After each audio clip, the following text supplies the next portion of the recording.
ก็สบายดีปัจจุบันนี้ข้าพเจ้าก็ยืนอยู่ข้างหน้ารูปปั้นของอดีตประธานาธิบดีของอเมริกาคนที่35ก็คือท่านจอห์น เอฟ เคนเนดีเนาะก็เป็นหยังข้าพเจ้าต้องมาถ่ายทำเริ่มต้นจากรูปของเพิ่นนี้เนาะหรือว่ารูปปั้นของเพิ่นนี้เพราะว่าท่านผู้นี้เพิ่นเคยมาเยี่ยมยามเมืองที่ข้าพเจ้าอยู่เนาะคือเมืองฮูสตันรัฐเท็กซัสอันนี้ก็แม่นถนน JFK คือกันเนาะฉะนั้นล่ะครับเราจะมาคลิปมาถ่ายทำคลิปนี้เกี่ยวกับจอห์น เอฟ เคนเนดีเป็นรูปที่ว่าเริ่มต้นเนาะบ้านข้าพเจ้าก็อยู่คนนี้ล่ะก็บ่ไกลจากนี้เนาะก็ประมาณ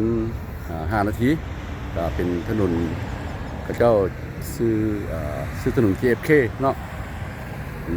อันนี้ก็เป็นส่วนนิดน้อยเนาะที่ว่าอยู่ซีแจของทางอีสต์ของเมืองฮิวสตันรัฐเท็กซัสเนาะก็บ่ไกลจากนี้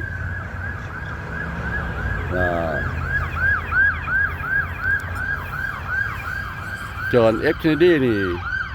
เพิ่นจะเป็นคนรัฐมาซาชูเซตส์ก็เพิ่นเกิดอยู่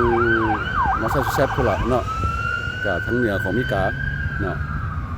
แล้วเพิ่นนี่ก็ได้เป็นประธานาธิบดีของอเมริกาคนที่35เนาะ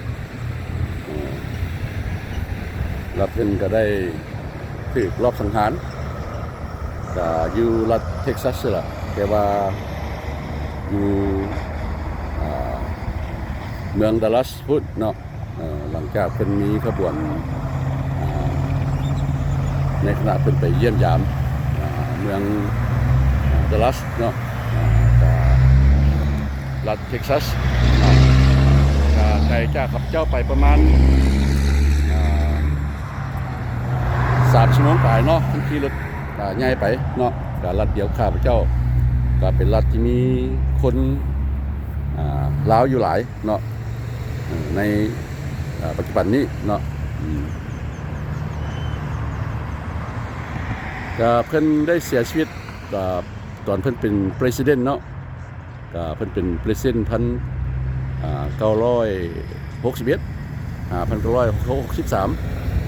1963เพิ่นก็ถูกรอบสังหารเนาะอยู่ที่ประเทศสหรัฐอเมริกาละเนาะอยู่เมืองดัลลัสรัฐเท็กซัสเนาะแล้วข้าพเจ้ามานี่ก็เพื่อว่าทั้งไวท์เฮาส์เนาะทั้งไวท์เฮาส์ของเจ้านี่หรือว่าทั้งรัฐบาลของอเมริกาเนาะคือตาทรัมป์เนาะเราได้รีลิสเรื่องเกี่ยวกับของจอห์น เอฟ เคนเนดีนี่เนาะเรื่องประวัติเราออกมาเนาะออกมาให้คนในหู้บัดนี้เนาะแต่ว่าเมื่อก่อนเจ้าสิบ่ได้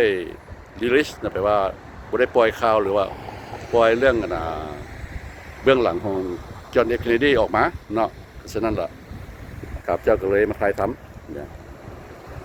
Yeah, I'm here up front at JFK or John F. Kennedy, the 35th President of United States. Yeah. So you know about his story about him. Yeah. And this street is John F. Kennedy too. They call JFK Road or JFK Avenue. It's not far from my house, about 5 minutes. And over here only is the company. Yeah, that's why I'm here. Yeah, because at the White House, yeah, White House they release about his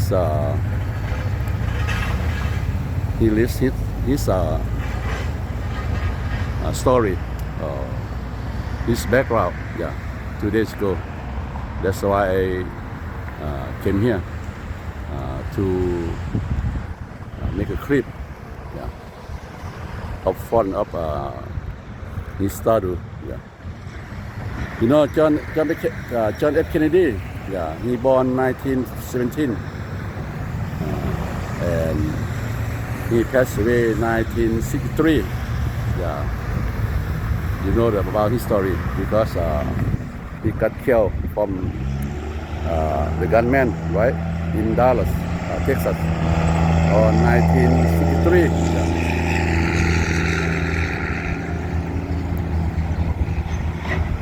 ก็ซื้อไปหันพี่น้องเนาะก็เป็นสนามบินที่ว่าบ่ไกลจากบ้านข้าพเจ้าปานใดเป็นสนามบินก็คือข้าพเจ้าว่าหลังก็เป็น4แยกเนาะแล้วก็เบื้องขวานี่สิแม่นป้อนน้ำมันเนาะแล้วไปซื้อนี่เบื้องขวาข้าพเจ้านี่ก็สิไปตัดใส่59สิเป็นทั้งไฮเวย์ทั้งเป็นอินเตอร์สเตทเนาะกับ69เนาะไฮเวย์59กับอินเตอร์สเตท69เป็นกันเนาะแล้วเบื้องซ้ายนี่ก็สิมาแต่ถนนไฮเวย์45หรือว่าอินเตอร์สเตท45ตัดใส่กันได้เนาะก็ประมาณนี้แล้วก็นี่ก็เป็นบริษัทต่างๆล่ะสิอยู่อ้อมข้างนี่เนาะคือครับเจ้าว่าล่ะก็ผู้ปั้นนี่ก็บ่ได้โดนได้พี่น้องเลยก็บ่ฮอด2 ปีซ้ำเพราะว่าข้าพเจ้าไปลาวกลับมาเนาะก็ไม่เห็นผู้ปั้นเพิ่นนี้อยู่นี้ก็เพราะว่ามันเป็นถนนเพิ่นที่ว่าเพิ่นเคยมาเยี่ยมยามมาหาเสียงเนาะหาเสียงนี่ก็แล้วเพิ่นก็ไปเยี่ยมเมืองดัลลัสก็ถือว่าถูกรอบสังหารในปี1963เนาะประมาณนี้ก็เป็นสถานที่ที่พักผ่อนเนาะก็ทางมาย่างลิ้นหรือนั่งลิ้นก็ได้เนาะทานกระชินกกไม้นี่ก็ใบไม้ก็ล้นมาแล้วเป็นหยังเพราะว่าย้ำหนาวเมื่อกี้เนาะตอนข้าพเจ้าอยู่ประเทศลาวมีหมอกหิมะเนาะเข้ามาแล้วก็มีสตอมเข้ามาหนาวนักอยู่เมืองข้าพเจ้าอยู่เนาะหลังบ้านก็ได้ชื่อเทพังไปย้อนพายุหิมะเนาะปัจจุบันนี้ก็ยังหนาวอยู่ก็หนาวอยู่หน่อยนึงเนาะข้าพเจ้าจังว่านุ่งเสื้อก็หนาวอยู่เนาะแล้วก็อันนี้ก็สิเมนป้อนมันอีกที่ข้าพเจ้าเว้าล่ะเจ้าสิมีป้อนมันแต่ละคุ้มเนาะแล้วก็มีโรงเรียนก็อยู่ใกล้บ้านข้าพเจ้าพุ่นล่ะแล้วก็มีสวนสาธารณะอยู่นี่ก็แม่นอยู่ใกล้ๆบ้านข้าพเจ้าก็แม่นเนาะมีป้อนมันมีสวนสาธารณะเนาะมีโรงเรียนมีธนาคารเนาะมีทุกสิ่งทุกอย่างเพื่อความสะดวกสบายให้ประชาชนที่อยู่แถวนั้นเนาะมีธนาคารอันนี้ก็แม่นคุ้มที่ว่าเป็นบริษัทส่วนหลายคนเขาเจ้าก็ใช้ย้อนว่าตัดไปหากันได้เนาะที่ข้าพเจ้าได้อธิบายไปละthis street is JFK the president former president JF Kennedy he been here to looking for the vote on this street because the airport behind me that's why when he get off from the airport he came here on 1963 and then he go to Dallas. That's why he got killed by the gunman over there on 1963. But I just about to go around, drive around in the Houston, Texas, because I'm a retired person. That's why I make the clip. I got the time to make the clip here. Let's go. We go to another place by use a freeway. ไปกันนะพี่น้องเนาะก็สิไปพุ่นละ ขึ้นไปฟรีเวย์แล้วก็สิไปหาอ่าบอลไปลินเนาะซอกบอลไปลินประมาณนี้แหละอันนี้ก็เป็น4 แยกทางเส้นไฟแดงเนาะก็เส้นไฟแดงจังไดก็กระเจ้าก็รอตารถไฟแดงเนาะก็ประมาณนี้ไปกันพี่น้องก็รถข้าพเจ้าก็จอดอยู่ป้อนมันพุ่นเนาะทานเฉียนเนาะอันนี้ก็แม่นป้อนมัน7-Elevenป้อนจอดรถก็กว้างขวางเนาะคนก็มาใส่น้ำมันนี่แล้วก็เบื้องนั้นก็เป็นป้อนมันเนาะเบื้องก็เป็นป้อนมันด้วยกันแล้วก็เป็นส่วนเล็กส่วนน้อยเนาะของประธานาธิบดีเนาะอดีตประธานาธิบดีจอห์น เคนเนดีผู้ที่35ก็สิมีรูปปั้นของเพิ่นอยู่นั่นเนาะข้าพเจ้าได้อธิบายไปแล้วเนาะกับบ้านข้าพเจ้าก็อยู่เบื้องหลังนี้เนาะก็บ่ไกลหรอกประมาณ 2-3 นาที5 นาทีนี่ไกลโพดว่าขับรถนี่ประมาณ 2-3 นาทีก็ฮอดแล้วก็อยู่ข้างหลังพุ่นล่ะเนาะก็ประมาณนี้ก็ถนนนี้ก็เป็นถนนที่ว่าเข้าไปแอร์พอร์ตเพิ่นก็ยังเอิ้น JFK อยู่เด้อเข้าไปสนามบินแล้วก็ไปต่อใส่ออร์ดิเมลโรดเนาะสิไปทาง59ประมาณนี้ก็ไปกันนะพี่น้องเนาะเบื้องขวาข้าพเจ้านี่ก็จะเป็นสลายก็เป็นบริษัทเนาะบริษัทต่างๆสลายก็จะเป็นแบบไวท์เฮาส์เนาะแล้วเป็นแบบสางที่ว่าข้าเจ้าเก็บเครื่องเพื่อว่าจะไปขึ้นเครื่องบินเนาะเพราะว่าที่ข้าพเจ้าได้ว่าไปละสนามบินกับใกล้บ้านข้าพเจ้าประมาณ5-6 นาทีละจากบ้านข้าพเจ้าครับเข้าไปสนามบินก็ซื้อเข้าไปนี่แหละเนาะไปซื้อก็สิเข้าไปสนามบินแต่ว่าข้าพเจ้าก็สิบ่เข้าไปมื้อนี้เนาะเพราะว่าสิไปมีบอลลินว่าจะไปมีบอลลินเนาะก็สิเข้าไปกันก็สิเป็นฟรีเวย์แดแล้วก็ทางธรรมดาแดเนาะเพื่อเข้าไปหาสนามบินเนาะก็คือทางนี้แหละจะไปกันกันยากเด้อพี่น้องเด้อข้าพเจ้าบ่มีเครื่องมือเนาะที่ว่าสิจับกล้องเนาะก็จำเป็นก็ได้ใช้แนวจับโทรศัพท์นี่แหละเนาะจะโทรศัพท์แล้วก็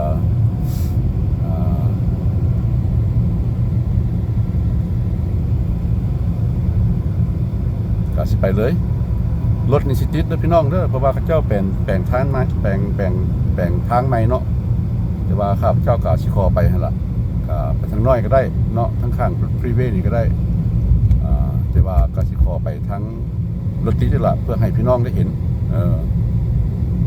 เพราะว่าทั้งกลางเขาเจ้าสิแปลงทางใหม่เดี๋ยวนี้เขาเจ้าทุบเนาะทุบตัวเก่าๆเนาะหนทางตัวเก่าทิ่มแล้วเขาเจ้าปูใหม่แล้วเขาเจ้าก็สิคอยปูไปเทื่อละ 2-3 เลนเนาะเขาเจ้าสิบ่เฮ็ดพร้อมกันเป็นหยังเพราะว่าการเฮ็ดพร้อมกันกับการสัญจรก็สิยากเพราะว่าฮูสตันนี่ก็รถหลายอยู่แล้วเนาะก็ประมาณนี้บางคนก็ออกไปสิออกจากฟรีเวย์นี่ไปเนาะประมาณนี้คือข้าพเจ้าได้สำรวจไปแล้วรัฐที่มีรถหลายที่สุดเนาะข้าพเจ้าได้สำรวจน้ำCNN ในเมื่อ 3-4 ปีหลังเนาะรัฐที่มีรถหลายที่สุดนี่มัน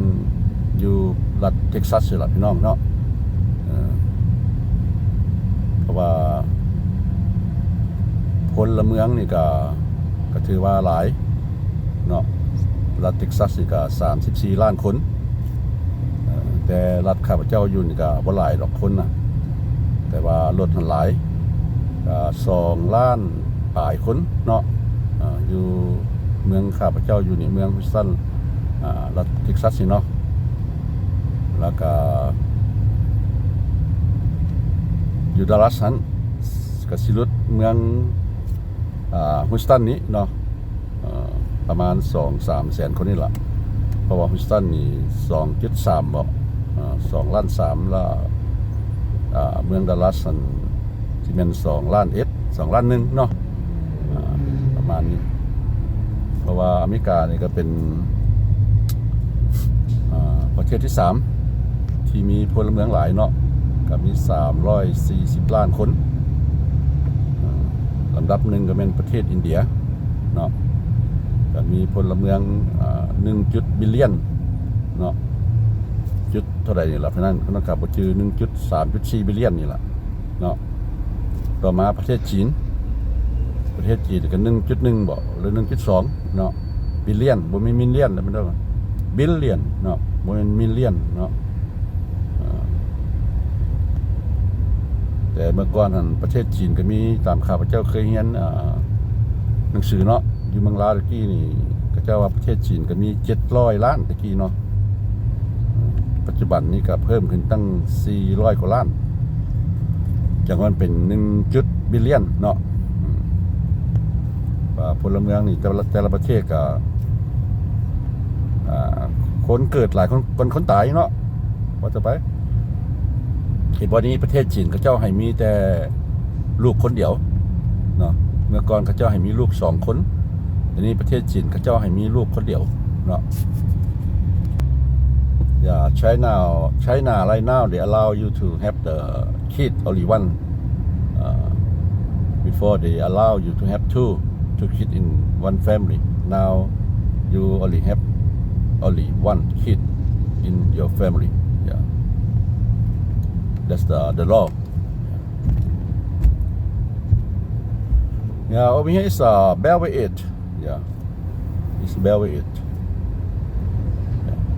this highway I've been here 40 years ago they didn't have this street yet when the first I came here 1980 something very close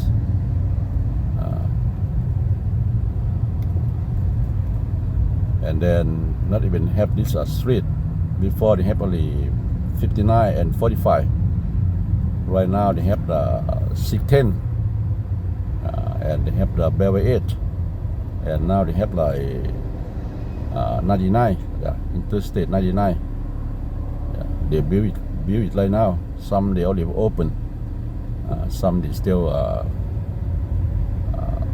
build it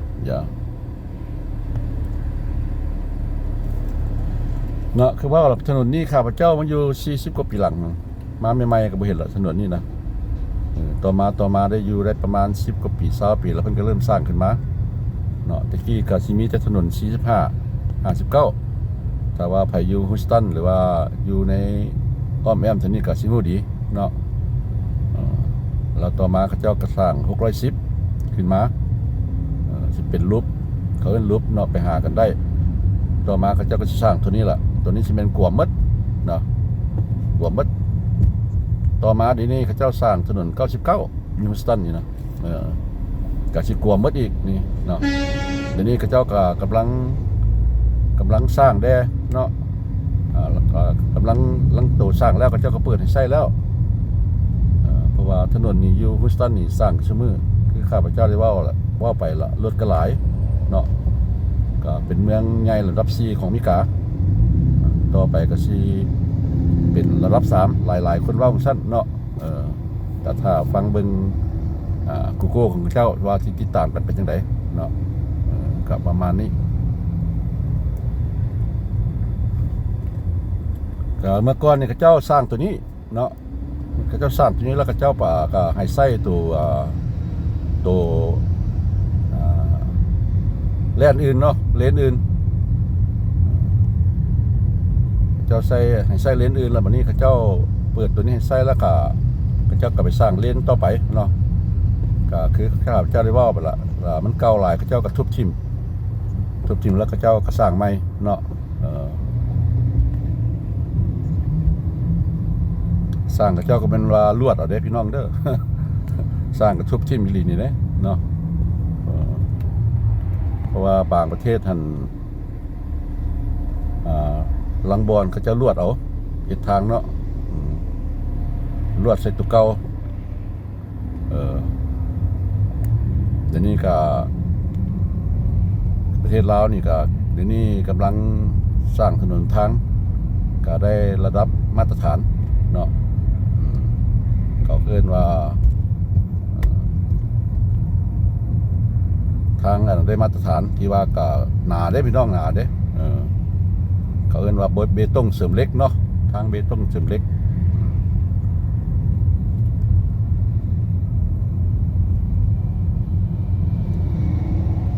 in Laos right now just came back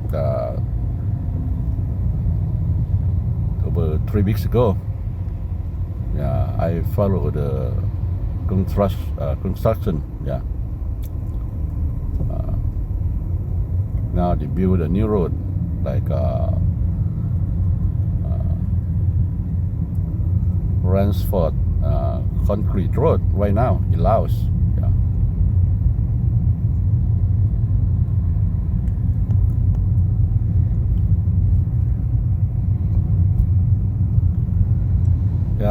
They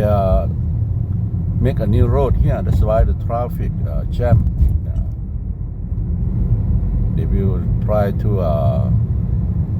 develop the old road. They destroy the old road and then they try to build another one. The new one.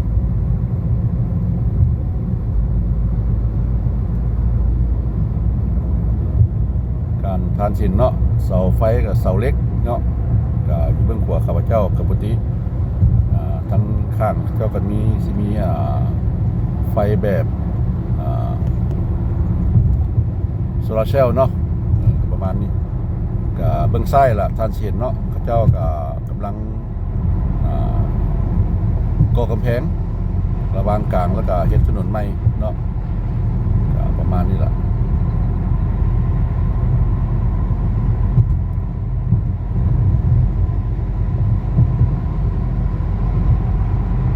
ก็ว่าสิบ่ได้ออกไปใช้ระดับพี่น้องก็คิดว่ามันนี่ก็เป็นกระชวนพักแล้วเนาะก็เลยอยากออกไปลิ้นก็อยู่เมืองก็อยู่ผู้เดียวอยู่เมืองก็อยู่ผู้เดียวก็เลยว่าเอ้าไปซอกลิ้นก่อนเนาะก็ประมาณนี้ล่ะก็จะว่าขับรถออกมาเลยเห็นคลิปพี่น้องเขาเบิ่งการสิขับไปล่านี่ก็เสียเที่ยวเนาะก็เลยเห็นคลิปไปเลยซะเนาะเบิ่งขวานี่ก็สิเป็นแบบที่ว่าตรงล่าของการแดเนาะแล้วก็มีหม้ออยู่ในหันมีบอนช้อปปิ้งมอลล์เขาเจ้าเอิ้นกรีนสปอยมอลล์เนาะประมาณนี้แล้วก็เบิ่งซ้ายก็สิมีบริษัทน้อยๆต่างๆเนาะบ้านเขาเจ้าเป็นศิลาแต่สลายสิบ่มีเงินคนก็หายากอยู่ที่ว่าเงินคนสิมาอยู่แคมป์ทางแบบหลายประเทศเนาะอเมริกาสลายก็เงินคนเขาเจ้าก็เอาไว้ในพุ่นล่ะเอาไว้เป็นคุมนึงต่างหากเนาะบ้านเจ้าก็สิเป็นระเบียบเรียบร้อย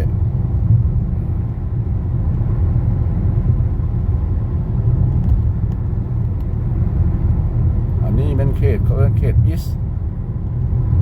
เขตอีสต์พี่น้องเด้อว่าแถวจะเป็นดอกของเมืองฮิวสตันเนาะประมาณนี้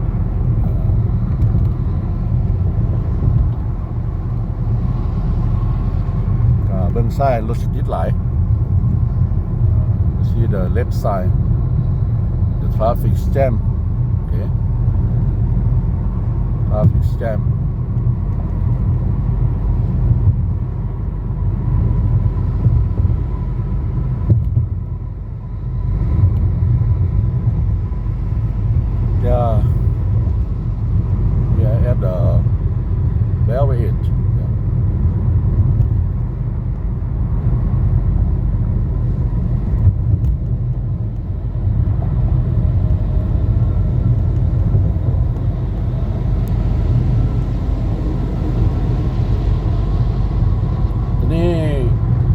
ข้าพเจ้ามาเบิ่งคลิปข้าพเจ้าเนาะก็หลังจากเฮ็ดคลิปอเมริกาแล้วก็คนก็บ่ได้ติดตามหลายเนาะก็หลงเนาะก็หลง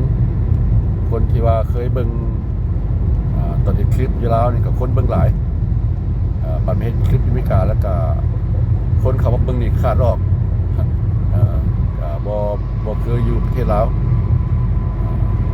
แล้วก็ผู้ติดตามก็บ่มีเนาะบ่มีหลายก็มื้อละคน2คนมันก็บ่มีแต่ว่าอยู่ลาวหันข้าพเจ้าได้ไปปีนี้นี่ระยะ5เดือนปลายก็คนติดตาม1,000กว่าคนบ่ได้คนเข้าเบิ่งนี่ลังคลิปนี่ก็หลายพันคนเนาะคลิปไปฮอดมื้อชีวิตนั่นก็สิฮอด10,000คนแล้วเนาะครับเจ้าก็บ่เข้าใจแต่ว่าเมืองลาวเฮาเป็นหยังเป็นประเทศทุกอย่างเนาะยูทูบเบอร์เข้าไปเฮ็ดคลิปนี่ก็ดังหมดทุกคนเนาะก็ดังหมดทุกคนแต่ว่าข้าพเจ้าก็บ่ท้อดอกก็เฮ็ดไปเพราะว่าข้าพเจ้าก็กินเบี้ยบำนาญเนาะก็มีเวลา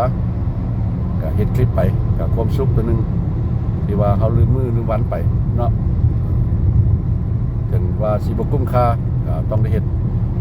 เพราะเป็นสิ่งที่เฮามักในทางที่ถูกต้องก็ค่าเวลาไปแดเนาะอันนี้เฮาก็ออกมาจากฟรีเวย์ออกมาจากทางด่วนแล้วก็สิมาหาทางข้างฟรีเวย์ล่ะถ้าว่าท่านไปซื้อเลยท่านสิได้เสียเงินสิได้เสียเงินก็เบื้องขวาข้าพเจ้านี่ก็แม่นป้อนน้ำมันอีกแล้วเนาะก็ประมาณนี้แล้วก็เบื้องนั้นก็มีป้อนน้ำมันอยู่ข้างทางไปเนาะทางถึงก็แม่นทางด่วนทางถึงก็แม่นทางด่วนอันนี้เขาเจ้าก็เอิ้นถนนเอลล่าเนาะเป็นทางที่ทางออกมาจากฟรีเวย์โดยสุดท้ายถ้าว่าท่านไปซื้อเลยท่านก็สิได้จ่ายเงินค่าทางด่วนเนาะแล้วเบิ่งข้างๆนี่ทางเกษตรเนาะเขาเจ้าก็สิปลูกกกไม้ใส่ข้างฟรีเวย์เพื่อเป็นโฮมเนาะแล้วก็จับหน้าดินไว้ได้เนาะหรือว่าท่านจะเข้าไปฟรีเวย์ขึ้นก็ได้ก็คือขึ้นไปนี่ก็ได้เนาะถ้าว่าไปจะขึ้นแต่ว่าต้องได้เสียเงินเนาะทางด่วนฟรีเวย์มันทางด่วนล่ะเนาะก็ประมาณนี้อันนี้สิเป็นทางข้างๆของฟรีเวย์นะพี่น้องเด้อ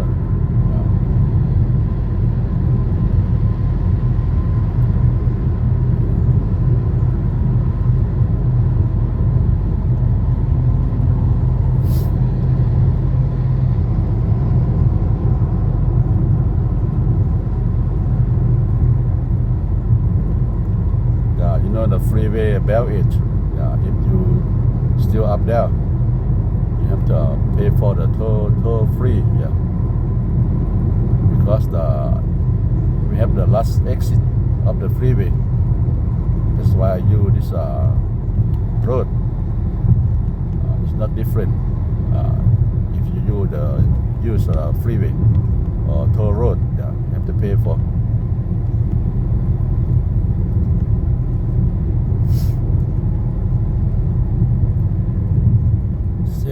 your money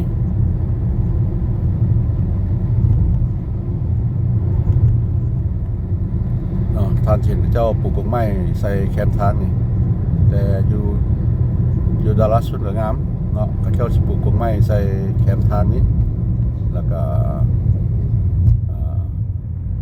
สิเป็นบ่อนพักผ่อนเนาะหรือว่าเป็นบ่อนที่ว่าผู้คนย่างไปย่างมาก็ได้มีโฮมเนาะประมาณนี้ก็เบื้องขวาของข้าพเจ้านี่ก็เป็นป้อนน้ำมันอีกอันนี้ก็เป็น4แง่เนาะ the most intersection I explain to my people at Laos in United States the most intersection they have the gas station that's why I told them because I'm the Laos American I live here for over 40 years just came back about 3 weeks ago from Laos I've been there from 2024 to 2025 about almost 6 months and then on 2022 to 2023 I stay in Laos about 9 months yeah okay yeah waiting for the traffic light traffic now green yeah let's go yeah we go some place to relax yeah and some entertainment tomorrow yeah I will go to the Sam Houston Race Park yeah the horse track yeah so tomorrow they will have like Houston or Texas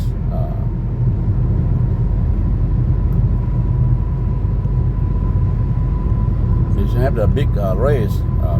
horse racing tomorrow yeah they call Texas Champion Day for the horse racing yeah but I mean tomorrow not today but I just go there because they have the summer class over there yeah บอกพี่น้องเลยเนาะครับเจ้าก็สิไปสนามม้าเนาะว่ามื้ออื่นนี่อยู่เมืองฮุสตันนี่เนาะรัฐเท็กซัสนี่เขาเจ้าสิมีการแข่งขันม้าเนาะสนามม้าเราเป็นมื้อที่ใหญ่มื้ออื่นเนาะครับเจ้าก็เลยสิไปเบิ่งมื้อนี้เนาะก็มื้อนี้คนสิหลายแท้เขาเจ้าว่าเอิ้นว่า Sam Houston Race Park ก็สิไปกัน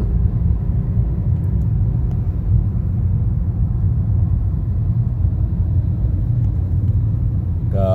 หลังมื้อเขาเจ้าก็มีแบบlive racing เนาะเพราะว่าเฮ็ดได้สนามม้าแต่ว่าอยู่รัฐเท็กซัสเขาเจ้าบ่อนุญาตให้เจ้าเฮ็ดบ่ให้เฮ็ดคาสิโนเนาะอยู่รัฐเท็กซัสนี่จะมีแต่สนามม้าแต่ว่าบ่มีคาสิโนแบบใหญ่ๆแบบยูริซนาบ่หรือว่าอยู่แคลิฟอร์เนียบ่หรือว่าอยู่เมืองอื่นเนาะที่เขาเจ้าอนุญาตให้มีคาสิโนก็แบบโอคลาโฮมาบ่เนาะเขาเจ้าอนุญาตแคลิฟอร์เนียบ่ลาสเวกัสบ่ซั่นเนาะ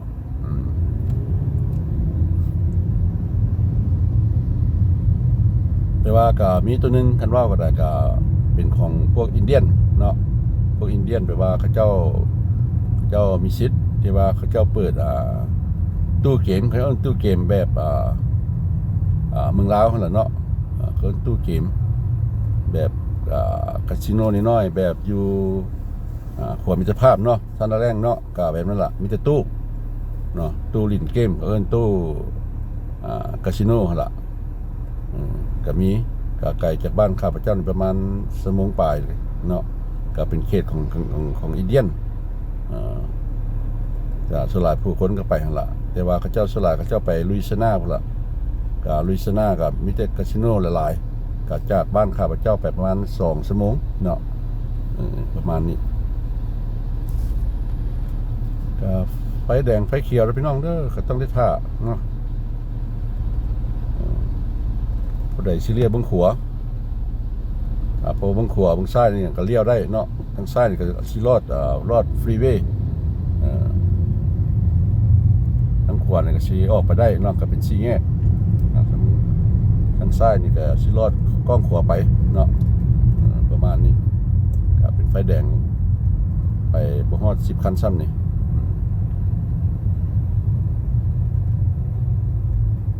เดี๋ยวนี้ข้าพเจ้าก็อยู่ฮุสตันรัฐเท็กซัสได้40กว่าปีแล้ว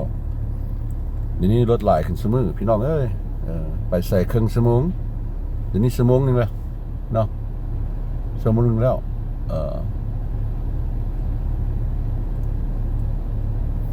อันนี้ก็ทานเห็นเนาะก็เป็นฟรีเวย์แล้วพี่น้องเด้อเป็นทางด่วนก็ ก็สิมีประมาณ7-8 เลนพุ่นเด้เนาะถนนตัวนี้ก็ทานเส้นเนาะมันก็ใหญ่อีหลีเท็กซัสนี่บ่ว่าอยู่เมืองใดเขาเจ้าสิใส่ป้ายรถเท็กซัสรถพี่น้องเด้อบ่ใส่ว่าโอ้เมืองฮิวสตันเมืองดัลลัสบ่เนาะเจ้าเฮ็ดจังซั่นเขาเจ้าใส่เท็กซัสเลย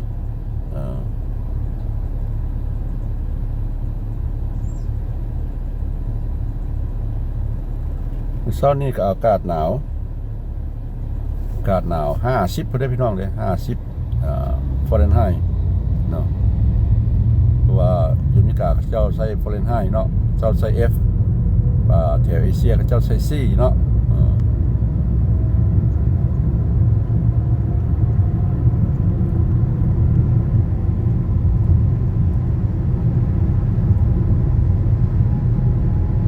แต่ว่าประเทศลาวเขาเนาะได้ถนนนี่แต่เหนือหาใต้แบบนี้เนาะตามเมืองใหญ่ๆเนาะก็คือสิดี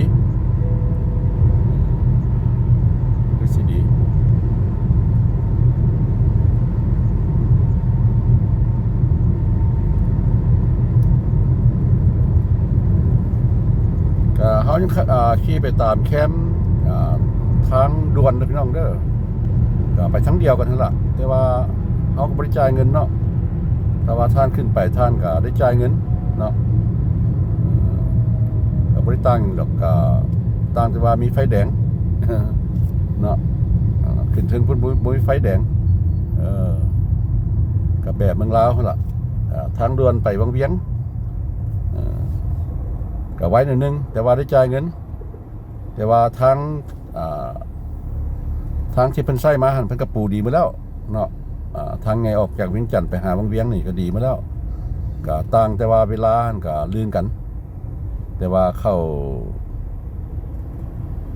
ทางด่วนก็ต้องได้เสียเงินเนาะเดี๋ยวนี้ทางด่วนก็ขึ้นอีกเด้ทางด่วนประเทศลาวนะก็หลายคนก็ชมเนาะว่าทางด่วนนี่ได้ขึ้นราคาก็จะว่าคันไปทางธรรมดาเนาะก็ไกลแน่เนาะก็จะเจ้ากันหั่นล่ะเพราะว่าได้ซื้อรถซื้อน้ำมันเนาะคันไปทางไกลก็เอาจ่ายค่าน้ำมัน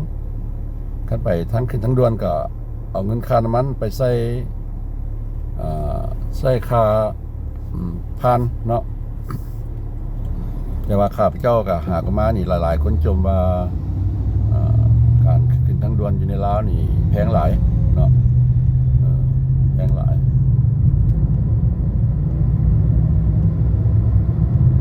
ก็ล้มไปก็เปรียบเทียบให้กันฟังเนาะข้าพเจ้าก็บ่ฮู้ว่าเสร็จคลิปแบบใดเนาะเพราะว่าคลิปของพระเจ้านี่ข้าพเจ้านี่บ่เจาะจงเนาะก็สิทั่วไปเป็น on to rate content เนาะที่ว่ามีการเปลี่ยนแปลงไปเลยจะบ่อยู่เก่าเนาะเห็นหยังก็สิถ่ายหมดว่าต่อไป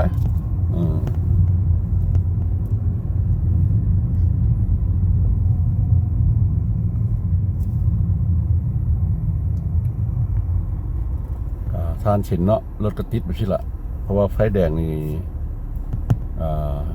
มีไปเรื่อยเนาะไฟแดงนะ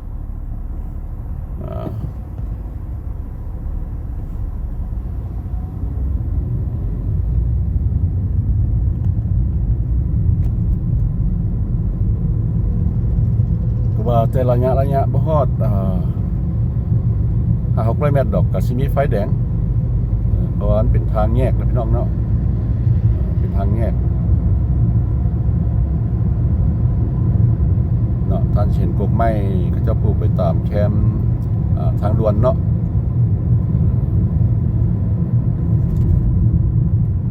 ก็ยังบ่ก็บ่ซาดดีปานใดดอกก็ข้าพเจ้าก็ฮู้ดีข้าพเจ้าไปเลาะอยู่รัฐอื่นเนาะหลังรัฐนี่ก็งาม งามกว่าฮุสตันก็มีเพราะว่าฮุสตันนี่ก็บ่ไหวพี่น้องมันแผ่นดินมันกว้างอีหลีเนาะแล้วก็ใหญ่เนาะก็คนงานนี่ก็คิดว่าบ่อยากเพียงพอดอกรักษาถนนทางนี่นะเนาะเพราะว่าข้าพเจ้าเข้าใจว่างบประมาณของแต่ละเมืองแต่ละรัฐนี่ก็บ่มีหลายดอกเนาะก็บ่มีหลายข้าพเจ้าก็ฮู้ดีเนาะเพราะว่าซีรีส์ของแต่ละเขตละเขตนี่ก็งบประมาณก็หายากอยู่เนาะสิว่าใส่คนงานได้หลายเพื่อมาบวรบัตรถนนหนทางเนาะส่วนหลายเขาเจ้าก็ไปเหตุการณ์ก่อสร้างนั่นล่ะหลายการก่อสร้างเฮือนซานบ่หรือการก่อสร้างถนนทางเนาะล่ะคนสิมาก็มีคักบ่หลายเรื่องบวรบัตรตามถนนหนทางกกหมอกกกไม้บ่หรือว่าปัดกวดบ่เนาะก็เขาเจ้าก็ใช้รถนั่นล่ะปัดกวดเขาเจ้าก็บ่เอาคนดอกเนาะแต่บ่ไหวมันใหญ่หลายใหญ่หลายก็คือท่านเห็นฟรีเวย์นี่ล่ะท่านสามารถเบิ่งอยู่กูได้เนาะว่าทางฟรีเวย์หรือว่าทางด่วนฮิวสตันนี่เทียบใส่แต่กี้กับเดี๋ยวนี้เนาะท่านจะฮู้ความแตกต่างเด้อ I'm saying you can look at the Google map for Houston freeway or Houston road you will see different a lot different yeah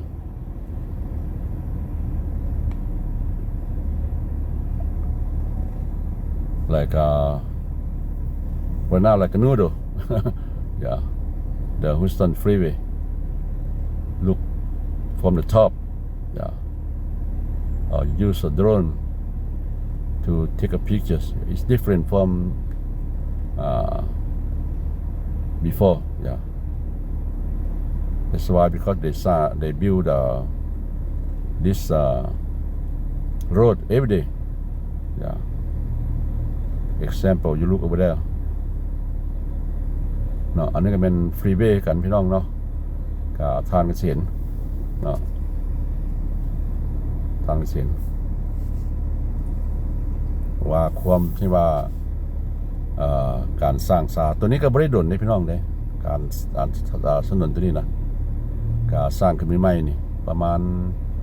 5-6 ปีละตัวนี้นะว่าเพิ่นสิออกตัดใส่ตั้งเขาจะเอิ้น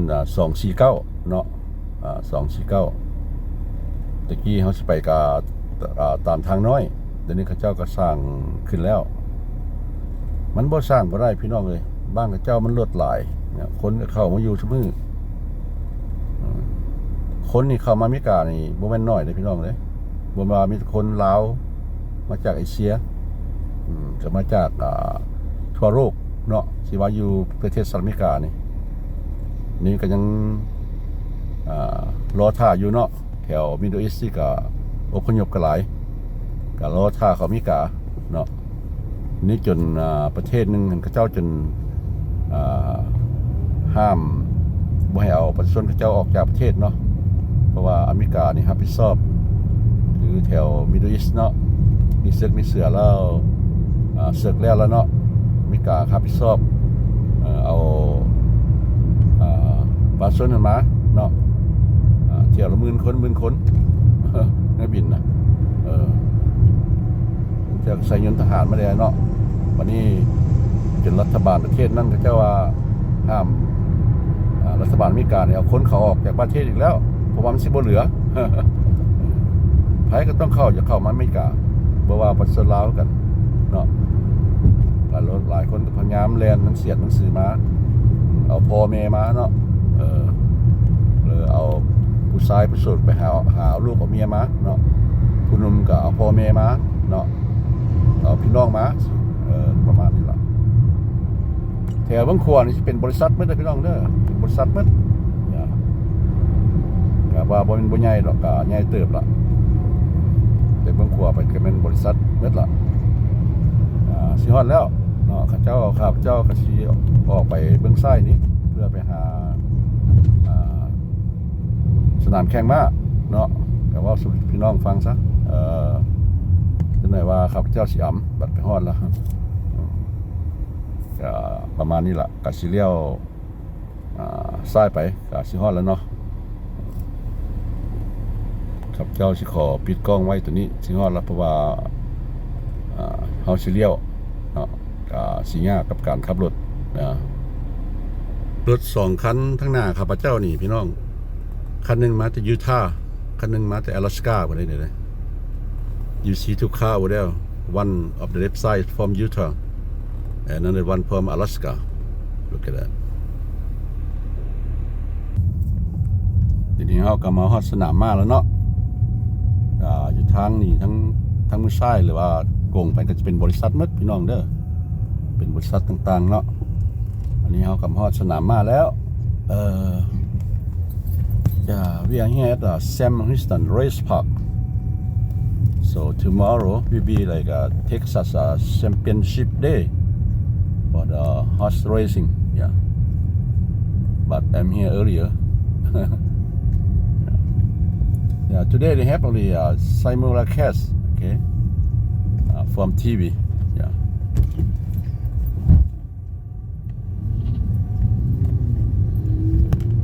มาฮอดแล้วพี่น้องเนาะคือว่าล่ะมื้ออื่นเพิ่นก็เจ้าสิมีการแข่งขันมากันก็สิมีแบบว่ายิ่งใหญ่เนาะคนก็สิหลายแต่มื้อนี้นี่คนมานี่ก็เจ้าเพียงว่ามาเบิ่งการแข่งขันอยู่ทีวีที่ว่าถ่ายทอดมาแต่รัฐอื่นเนาะเจ้าถ่ายทอดมาแต่รัฐอื่นประมาณนี้ไปจอดรถกันนะพี่น้องเด้อเฮ็ดให้พี่น้องเขาเบิ่งผู้ใดสนใจก็เบิ่งนะพี่น้องเนาะผู้ใดก็แล้วห้ามผู้ใดบ่ได้ถึงว่าข้าพเจ้าจะบ่มีผู้ติดตามเนาะเฮ็ดคลิปมีก็เฮ็ดไปเรื่อยๆก็คือว่ามี FC อยู่ประเทศไทยผู้นึงให้กำลังใจข้าพเจ้าข้าพเจ้าลงไปปั๊บเขามันมาปึ๊บรถเนาะแล้วก็ให้กำลังใจข้าพเจ้าแล้วก็ให้ข้าพเจ้าสู้ต่อไปไม่ต้องท้อถอยเนาะข้าพเจ้าก็บ่มีปัญหาก็สู้ต่อไปเนาะพี่น้องเนาะสู้ได้อยู่แล้ว คนกินเบี้ยบำนาญประมาณนี้ข้าพเจ้าก็เห็นรถข้าพเจ้าออกพอดีได้จังหวะ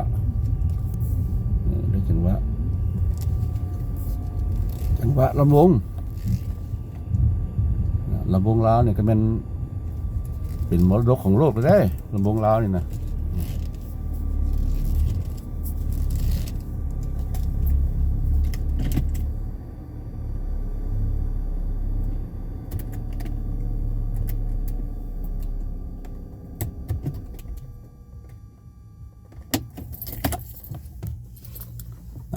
ไปกัน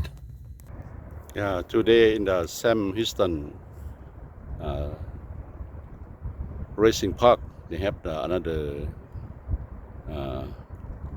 activity here. They call Eco. This they came from the French country.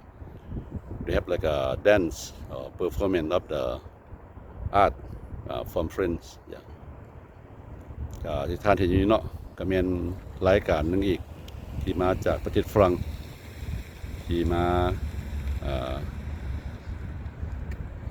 แสดงอยู่ในประเทศสหรัฐอเมริกาเนาะคือเมืองฮิวสตันรัฐเท็กซัสแล้วก็เขาเจ้าจะเปิดแต่ตอนแรงเขาเจ้าสิบ่ได้เปิดตอนสวยเนาะการตอนแรงเขาเจ้าสิเปิดการเป็นการแสดงที่ว่าศิลปะต่างๆเนาะกายศิลป์สิเนาะทางกับสิฮู้ก็มาจากประเทศฝรั่งก็สิมีอยู่เรื่อยๆพี่น้องเด้อสิมีอยู่เรื่อยๆเนาะเราจะไปกันเนาะ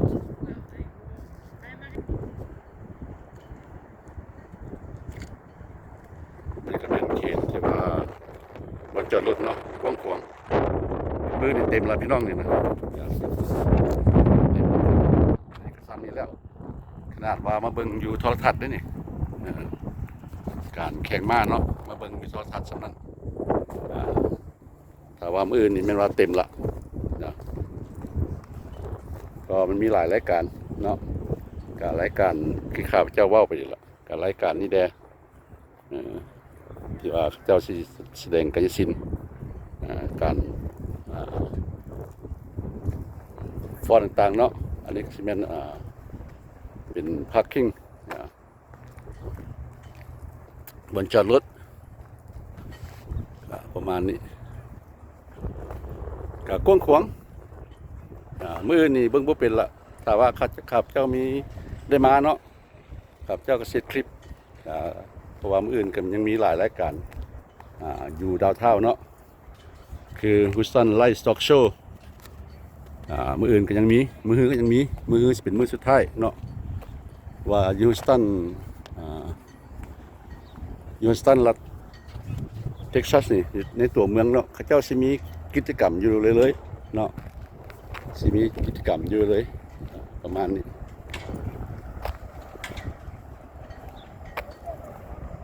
รถนี่ก็หลายไปนี่ล่ะyeah today only is simulcast and tomorrow is live racing Texas Championship Day got really crowded here tomorrow I believe I might come I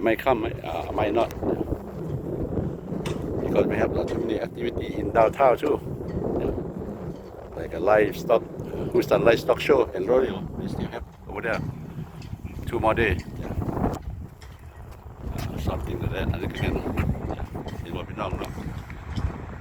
welcome to Sam Houston race park right there yeah I'm sorry yeah I already talked to the guard yeah. Today is Friday right today is Friday this time they Friday but they have the live tonight yeah they have live racing tonight after 4:30 they will charge you for the entry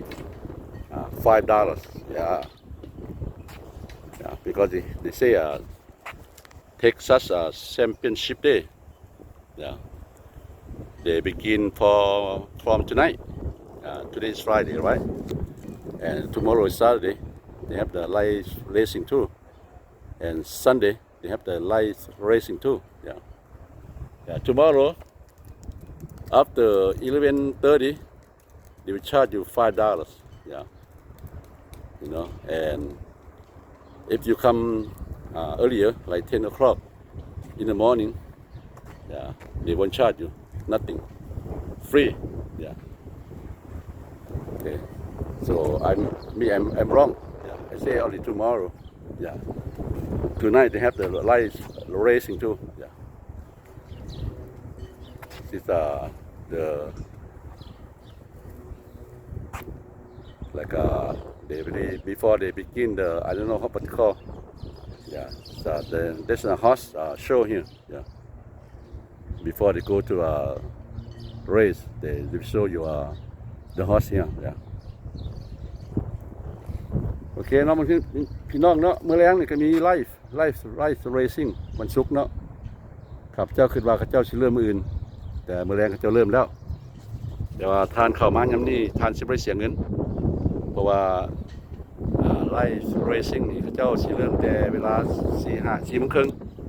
ถ้าทานเข้ามา 4:30 น.ระยะนั้นก็ได้เสียเงิน$5เนาะค่าผ่านประตูเนาะลามื้ออื่นคือกันถ้าว่าทานมาหม่อง 11:00 น. 11:00 น. นี่ถ้าท่านเข้ามาก่าย 11:00 น. เนาะก็สิได้เสียเงิน$5เพราะว่ามื้ออื่นก็มีไลฟ์เรซิ่งเนาะเขาเจ้าสิเริ่มต้นแต่โมงนึงไปเนาะมันคิดก็โมงนึงไปก็ประมาณนี้ก็มื้อนี้สิบ่เห็นคนหลายมื้อแลงทานเส้นคนหลายเนาะมื้อแลงทานเส้นคนหลายก็บ่ฮู้ว่าข้าวเจ้าจะอยู่บ่เนาะเพราะว่าหลายๆบ่อนก็มีกิจกรรมเนาะก็บ่ว่าจะอยู่ดาวเท่าหรือว่าสิอยู่บ่ต่างๆเนาะเขาเจ้าสิมีกิจกรรมหลายอยู่ประเทศสหรัฐอเมริกานี่ บ่ลิ้นบ่ละบ่บืดดอกแต่ว่าหากบ่มีคนเบิ่ง หากบ่มีคนเบิ่งว่าข่าวเจ้าเทียบใส่ ไปเฮ็ดคลิปอยู่เมืองลาวเนาะคนสิเบิ่งหลายประเทศน้อยๆแต่คนมักยูทูบเบอร์หลายคนก็เข้าไปเมืองลาวเนาะก็หลายคนแล้วอันนี้สิเป็นบอนม้าย่างไปเนาะสิเป็นบอนย่างม้าย่างที่ว่าเวลาเขาเจ้าสิไปแข่งเนาะเขาเจ้าสิเอาม้ามาได้พุ่นล่ะบนขาบเจ้าประมาณเมื่อกี้เนาะแล้วเขาเจ้าก็สิเอาม้าย่างเข้ามาแถวนี้ย่างเข้ามาแถวนี้เนาะก็ประมาณนี้ล่ะอันนี้ก็สิเป็นสโมสรเขาเจ้าเนาะถ้าว่าท่านมีงานมีหยังอยากจัดก็ได้เนาะก็อยู่เทิงพุ่นก็สิมีอันนี้ก็สิเป็นสนามแข่งม้าเขาเจ้าล่ะนี่เฮาฮอดมาสนามแข่งม้าแล้วเนาะอันนี้เขาเรียกว่าปาวิลอนเนาะปาวิลอนเขาเจ้าเนาะ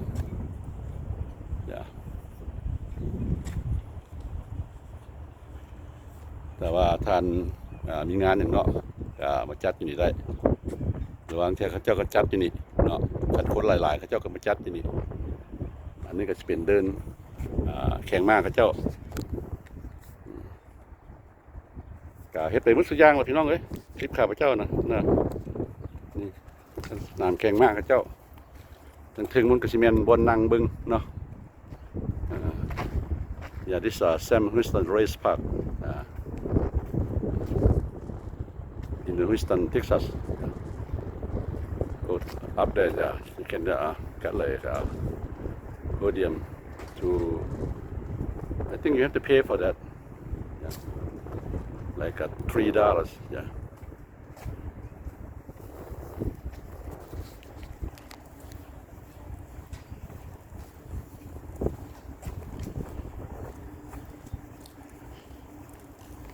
นี่ก็แมลงเจ้าสิเริ่มต้น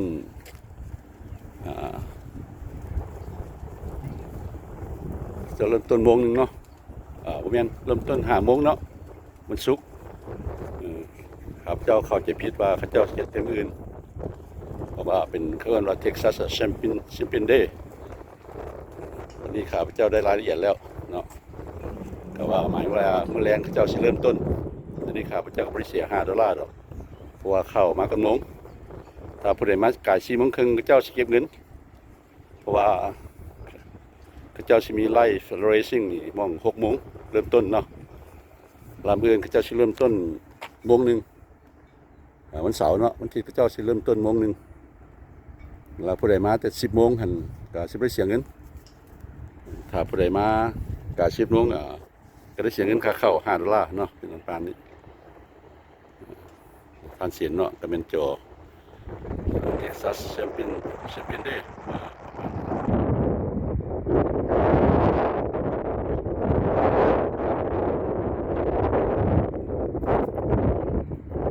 ข้าพเจ้าก็เสียเป็นละ$5เข้ามาก่อนสิมาพี่น้องเฮ็ดให้พี่น้องเบิ่งเนาะที่ข้าพเจ้าเฮ็ดคลิปอีกแล้วแต่ว่าเป็นหลายถ้าเพิ่นบ่ได้เมื่อประมาณนี้กว้างแล้วก็ใกล้ฟรีเวย์อีกเนาะใกล้ฟรีเวย์เบลเวย์this track close to the freeway at the Bellway 8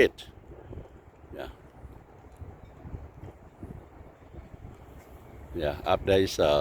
like a podium for the people who want come down here they will sit up there and watching and you have to pay for the I think like $2-3พี่น้องเนาะอันนี้ก็บอนเขาเจ้านั่งบอนเขาเจ้านั่งเนาะนั่งเบิ่งการแข่งม้าก็ได้เสียเงินนั่นล่ะทั้งเทิงก็สิมีร้านอาหารถ้าว่าทานมาแบบครอบครัวเนาะมาแบบครอบครัวหรอทั้งเทิงหันมาก็เขาเจ้าก็สิมีดิสคาวก็แบบครอบครัวเป็น10 คนบ่เท่าใดคนเนาะทางเขาเจ้าก็สิมีห้องให้เนาะก็สำหรับคนมีเงิน Yeah, up there they have like the family too, no, on the third. So you can got like one room for your family. Yeah, they have the restaurant. Okay, and enjoy you watching the racing. Yeah, horse racing. Yeah, it's nice place. It's here's a horse track too. Yeah, over here in Houston, Texas. Tonight got to be nice. Got to be more people coming. Yeah, not tomorrow. Yeah, 3 days in a row. Saturday, Friday night, Saturday afternoon, and Sunday afternoon. Okay, but they still have the Houston livestock show and rodeo in downtown Houston. Yeah, too many activity in the weekend, in the Houston, Texas. Yeah, they only have the simulcast today from the TV. ก็คือข้าพเจ้าได้ว่าไปเนาะเดี๋ยวนี้ข้าเจ้าก็มีการถ่ายทอดมาจากรัฐอื่นเนาะทางก็เบิ่งได้รอท่าที่ว่าข้าเจ้ามีไลฟ์เรซิ่งอย่ามื้อแลงก็มื้ออื่นนำเนาะก็มื้อฮื้อนำอย่าข้าเจ้าก็มีแบบนี้ล่ะพี่น้องเนาะอันนี้อยู่ในนี้ข้าเจ้าก็มีคือกันก็เป็นบนตั้งนั่งเป็นแบบส่วนตัวเราสิมีทีวีให้ท่านได้นั่งเนาะแล้วก็มีทีวีใหญ่นำดัง but you have to pay for the ต้องจ่ายเงินเนาะ Yeah, they have the private chair for you too. Have the like a TV, small TV, and then they have the big TV for you too. If you want to like quiet place, yeah. แต่ว่าท่านมักเงียบสงบเนาะสิบ่ได้ใช้เสียงคือทางนอกก็เจ้าในห้องในหูตัวนี้บ่ได้ห้องในหูท่านก็นั่งอยู่ในห้องแอร์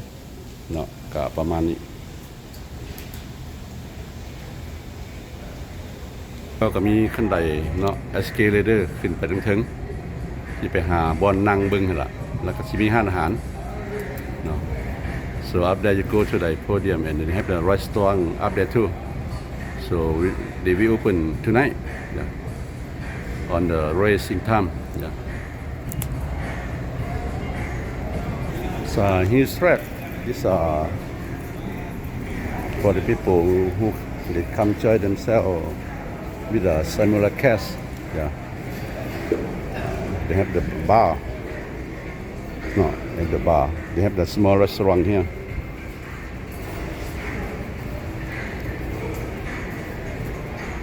ข้าเจ้าก็มีบาร์เนาะบาร์เหล้าก็ทั้งลิ้นทั้งดื่มเนาะทั้งลิ้น ทั้งดื่มทั้งเมาเนาะก็แม่นบ่อนการพนันนั่นล่ะการพนันมาฮูสตันเท็กซัสสิเฮ็ดได้แต่นี้เฮ็ดคาสิโนบ่ได้เนาะก็สนามม้าคือว่าอันนี้ก็ทางนอกอีกแล้วเนาะ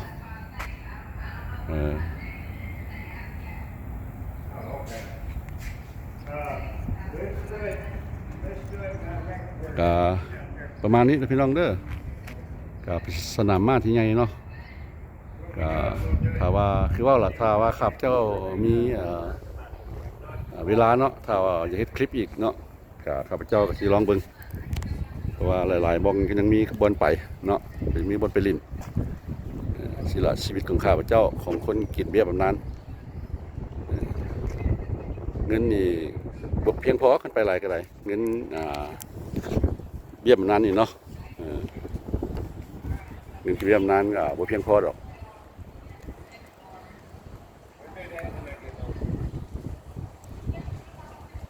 ประมาณนี้ขนาดเนาะขอขอบใจที่เข้ามาเบิ่ง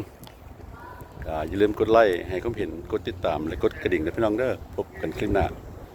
So thanks watching but don't forget to like comment and subscribe with bell please. Yeah. See you next clip. พบกันคลิปหน้าพี่น้องบ๊ายบาย